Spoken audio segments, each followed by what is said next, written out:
अर्जुन, हे माधव, मैं रणभूमि में खड़ा होकर कांप रहा हूँ। अपने ही लोगों को मारने का यह पाप मैं कैसे करूं? मेरे हाथ शक्ति खो चुके हैं, मन विचलित है। हे केशव, मैं युद्ध नहीं कर सकता हूँ। श्री कृष्ण। अर्जुन, जो तुम देख रहे हो वह बस शरीर है। आत्मा न कभी जन्म लेती है न कभी मरती है। यह शरीर नश्वर है, पर आत्मा अमर है। जिसका जन्म हुआ है उसकी मृत्यु निश्चित है, और मृत्यु के बाद जन्म भी निश्चित है। इसलिए जो बदलते शरीर के कारण शोक करता है वह ज्ञानी नहीं है। श्री कृष्ण का कर्मयोग उपदेश।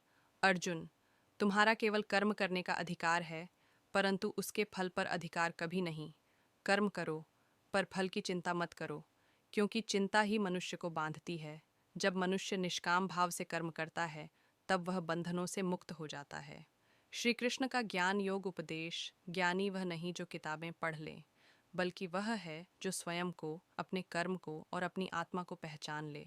अज्ञान अंधकार है, पर ज्ञान सूर्य के समान है। एक किरण पड़ते ही अंधकार मिट जाता है। अर्जुन, जब मनुष्य मोह, क्रोध और लोभ से मुक्त हो जाता है तब वह सत्य को देख पाता है। श्री कृष्ण का भक्ति योग। अर्जुन, जो मनुष्य मुझ में अपना मन लगा दे, अपने कर्म मुझे अर्पित कर दे, भय से, संशय से मुक्त हो जाए, मैं उसे कभी नहीं छोड़ता। भक्ति में इतनी शक्ति है कि वह हर बाधा को तोड़ देती है। न जाति मायने रखती है, न धन, केवल भाव मायने रखता है।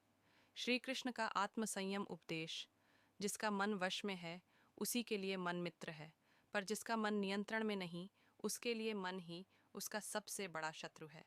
ध्यान, संयम और सत्य, ये तीन मनुष्य को महान बनाते हैं। श्री कृष्ण का स्वधर्म उपदेश। अर्जुन, दूसरे के धर्म को करने से बेहतर है अपने धर्म को अपूर्ण रूप से निभाना, क्योंकि स्वधर्म में मरना भी कल्याणकारी है, पर धर्म भय पैदा करता है। अंतिम उपदेश।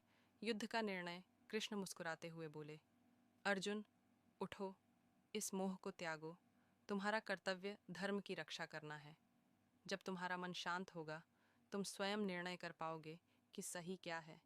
अर्जुन ने विनम्र होकर कहा, अर्जुन, हे केशव, अंधकार मिट गया है। आपकी कृपा से मैंने सत्य को पहचान लिया है। अब मेरे संदेह दूर हो चुके हैं। मैं आपके आदेशानुसार युद्ध करूंगा।